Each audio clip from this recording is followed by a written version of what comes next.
Teeth of Blackwater Bayou. Part 4. The Blood That Returned. The road to Blackwater ended before the land did. Elias noticed that first. The gravel simply stopped. No sign, no gate, just a narrowing path swallowed by brush and leaning trees, as if the earth had grown tired of being visited and decided to close its mouth.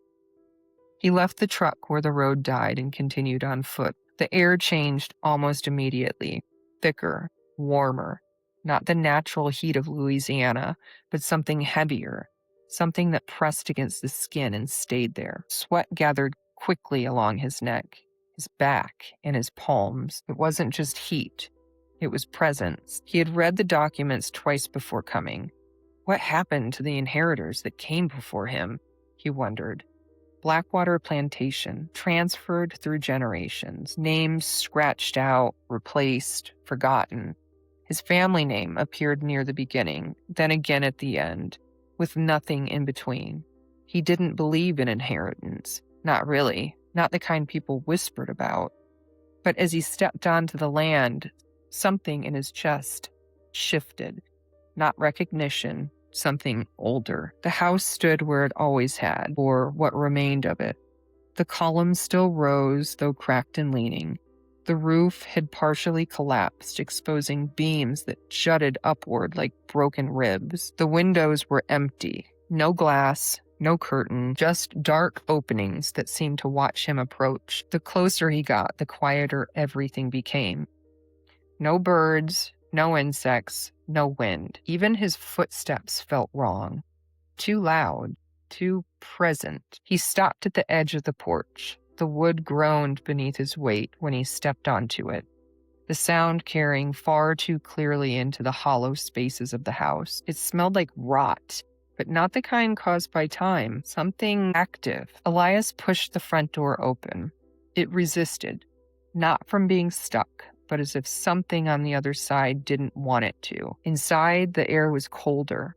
The shift was immediate, like stepping into water. He stood in the entryway, letting his eyes adjust. The interior had collapsed in places, sections of the ceiling gone, light filtering through in broken shafts, dust hung in the air, unmoving.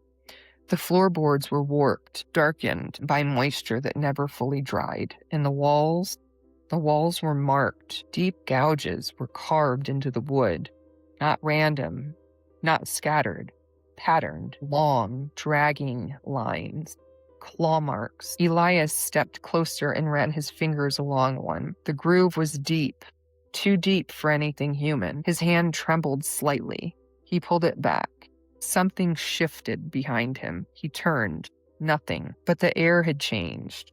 The feeling, that quiet, creeping awareness was there. He was not alone. Elias forced himself to breathe. Just animals, he muttered. The words didn't settle. He moved deeper into the house. Each room told a version of the same story. Furniture overturned, walls split, marks that spoke of something moving through the space with force and purpose, not rage, not chaos, hunger. In what had once been a bedroom, he stopped. The walls here were different, less damaged, but the floor was stained, dark, spread wide. Elias crouched, his breath shallow. The wood had absorbed it. Whatever had happened here had not been brief. He stood quickly, too quickly. The room pressed in around him. He left the house. The swamp felt closer now.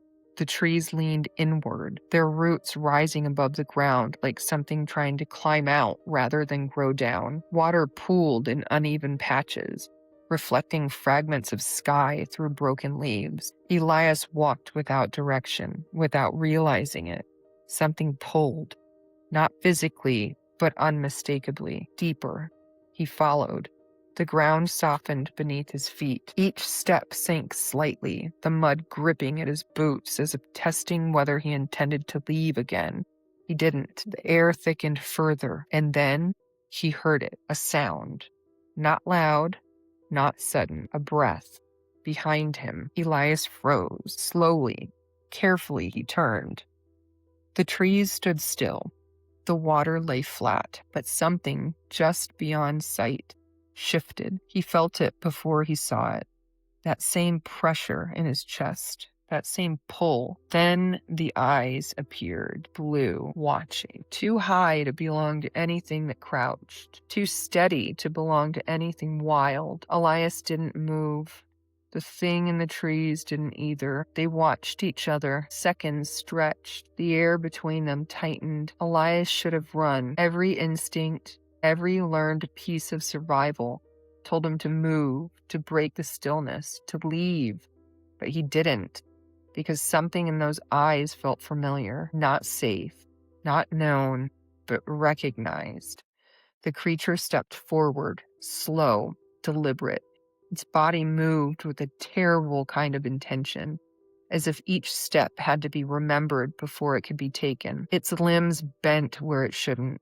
Its shoulders hunched forward beneath the weight of a spine that had never settled into a final shape. Mud clung to its legs. Dark streaks marked its fur. Its face. Elias felt his breath leave him. It was not a face meant to be seen, not fully. It shifted as he looked at it.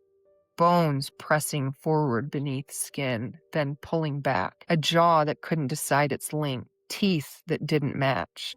But the eyes stayed, watching him. Elias swallowed. "You've been here a long time," he said. The creature flinched, not at the sound, at the meaning. Something moved behind its eyes, something buried. It took one more step forward. Elias didn't step back. He couldn't, because now, standing this close, he felt it, not just recognition, connection, something in his blood responding, something old. The creature tilted its head, studying him, as if trying to place him, as if trying to remember what he was. The silence stretched. Then, from somewhere deeper in the swamp came a sound. Soft, light, footsteps, small ones. The creature's head snapped towards it. Its entire body changed. Not calmer, not curious. Afraid. Elias felt it too, that presence different from the creature, colder, older, watching. The footsteps stopped. The silence returned.